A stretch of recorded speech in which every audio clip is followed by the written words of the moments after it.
హన్న భారంతో ప్రార్థన చేసిన తర్వాత సమయాలు ఇచ్చాడు. దేవుడు మందిరంలో యాజకుడిగా, లేక న్యాయాధిపతిగా, ప్రవక్తగా, దీర్ఘదర్శిగా ఉన్నాడు. నీకు కూడా పుట్టాడు. తోక పెడితే హైదరాబాద్ మొత్తం దాఖలు పెడతాడు. తోకే తక్కువ మీ అబ్బాయికి. నువ్వేమడుగుతున్నావు? ఏమడుగుతున్నావు అండి? నా వంశం నిలబెట్టాలి ప్రభువా. నీ వంశం బంగారు వంశం అమ్మ, దొంగబద్దల్లో కలపాలి నీ వంశం. అయ్యా ఒక్కడినిస్తే నా ఐపీసీలో ఒక యాజకుడు అవ్వాలయ్యా. మరలా పిఎం శామ్యుల్ గారిని నేను చూడాలి ప్రభువా. మరలా ప్రవక్తలు నేను చూడాలి ప్రభువా. నీ పిల్లలకి ఏం చెప్పాలా?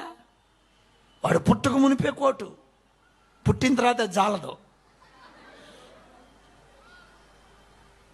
పిల్లరా అసలు మనం పేర్లు పెట్టడం కూడా అమ్మో. ఈ మధ్య ఒక ఇంటికి పోతే ఆ పిల్లని పిలిచింది, నీకే అంది. కుక్క వచ్చింది, ఆడొచ్చింది.